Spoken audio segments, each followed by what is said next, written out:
Hello, and thank you for watching this regional forecast for the Northeast. I'm Meteor Pritchard, meteorologist with Nutrien Ag Solutions.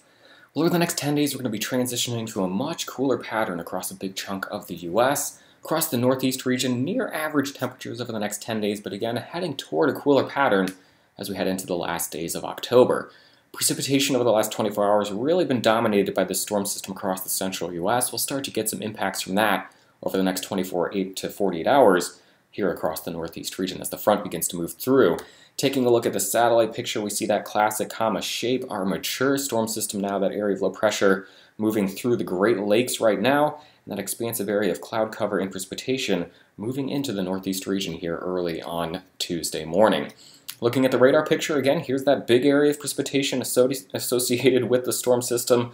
Again, along that cold front, some showers and perhaps even a few thunderstorms moving into the western half or the western edge here of the Northeast region into parts of western Pennsylvania and New York State here early on Tuesday morning. Temperatures across the region, again, we can draw that storm system in. Warm air advection in advance of the area of low pressure. Cold air coming in on the back side. Again, that low spinning away across the Great Lakes here with that cold front pushing through the region as we wake up on Tuesday. Now, the hazards map is pretty quiet, especially across the Northeast region. We do have an area of high wind warnings and wind advisories across the upper Midwest here. Winds going to be gusting 40 to 50 miles per hour on the backside of that storm system. Again, that area of low pressure situated across the Great Lakes. Strong northwesterly flow coming in, and again, that's where we'll get some strong winds as we head through the day. And even a bigger area here, you can kind of expand that here with winds gusting over 30 miles per hour across a huge chunk from the northern plains into the eastern Corn Belt. We can see that here when we look at our wind forecast from the GFS model, just looking at the next couple of days, watching this storm system here. We'll head through Tuesday afternoon. And this is what I was talking about, that area of low pressure spinning away across this region here. It's quite the L, but a big expansive area here with winds coming in on the backside where we could see those gusts anywhere from 30 to 40 miles per hour as we head through the afternoon today. Now, those winds do begin to kind of weaken as the storm system passes maturity and begins to decay. But still, the chance as it moves through here, we get the front moving through here, we get some isolated gusts up to 30 miles per hour here across the Northeast region as we head into the overnight tonight. On the backside, winds could be blustery on Wednesday across the Northeast region here. Just again, talking about winds maybe 20, 25 miles per hour on the gusty side late Wednesday night into Thursday, but not dealing with anything like we saw or are seeing across the Corn Belt. Now, the precipitation forecast, as we just play this out, focusing on the Northeast region here, watching that front swing through today into early Wednesday. We have another system that comes through on the backside, delivering some light, spotty showers to the north on Thursday. We'll take this through one more time, just timing it out. Waking up here on Tuesday morning, that rain moving into the western portions of Pennsylvania and New York State. As we head into the lunch hour, rain pretty much over the same area here, western Pennsylvania into New York State, making slow progress. That front swings into the eastern portions of Pennsylvania and New York on Tuesday evening, and then moves through the rest of the Northeast region here late tonight into early Wednesday morning.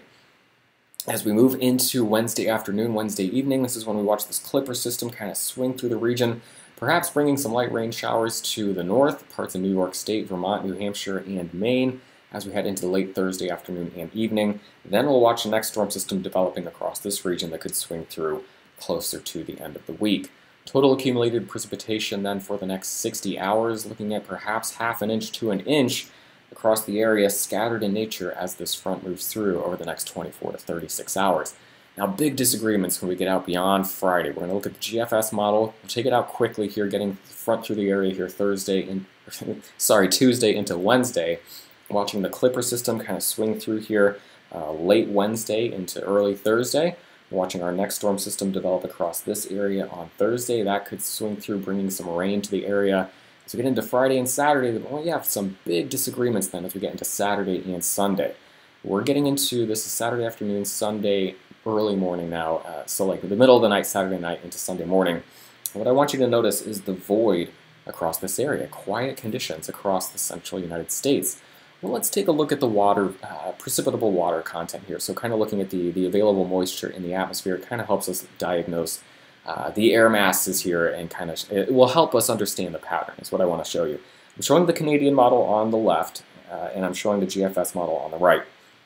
The reason I'm picking the Canadian model is because, well, we can show it. The European model, their license agreement changed. We can't show that for the time being. But what I can tell you is the Canadian model over here agrees with the European model. It also agrees with the Japanese long-range model, the German, and the UK medium to long-range model as well. So we've got great agreement here. The GFS over here is doing its own thing. It is on its own right now, and so I'm going to show you the differences here because a lot of folks, that's a model that we have. It's the American long-range model, and so a lot of forecasts do rely on this model on the right being accurate, and I'm going to tell you right now, I don't think that it is when we get beyond Friday.